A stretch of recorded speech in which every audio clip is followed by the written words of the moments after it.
right, a huge relief for more than 40 million Americans right now who rely on SNAP food assistance benefits.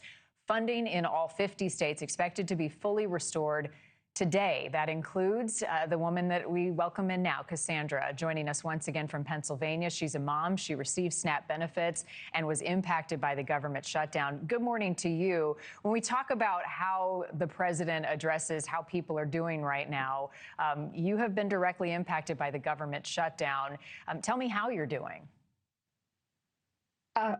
Good morning. Thank you for having me. Well, I'm doing well today.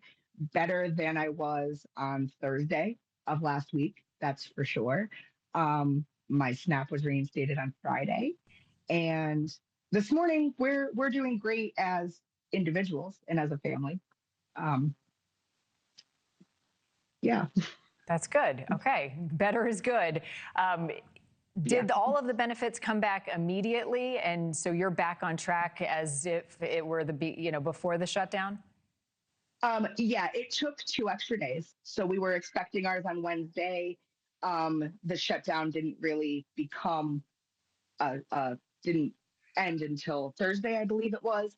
And we didn't see our SNAP until Friday, which was literally the last day that we could have waited for it. If we had not got it on Friday, we would have had to go to a food pantry. So I know some people were still waiting until this morning to have gotten theirs. Yeah. So we were very lucky.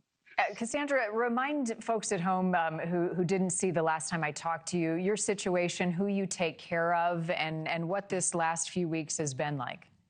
Yeah, so I have a husband who's disabled. I am a mom of 3 kids across 2 separate houses. I have a co-parent who isn't disabled but is epileptic and works full time. I have 2 children with autism. My husband and I have a 2-year-old daughter as well. So we are a very blended, large village.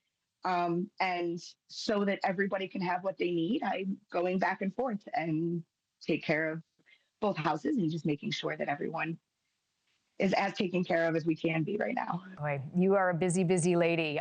How much support did you get from your community and from your state once the benefits stopped? And how are you preparing for the next time around? This could happen again come January, we're hearing. Yeah, so I was not lucky enough to be in one of the states that was able to give out contingency funds. So we had to wait. Pennsylvania didn't have the funds to be able to cover what needed to be covered. They were one of the states that was a part of suing the USDA, though. So I knew that my state cared and wished that they could have given me what we needed. My community was the only thing that kept us afloat, that's for sure. Between online community and people offering to help, and the village that we have, my co-parent, the school even offered to help as well.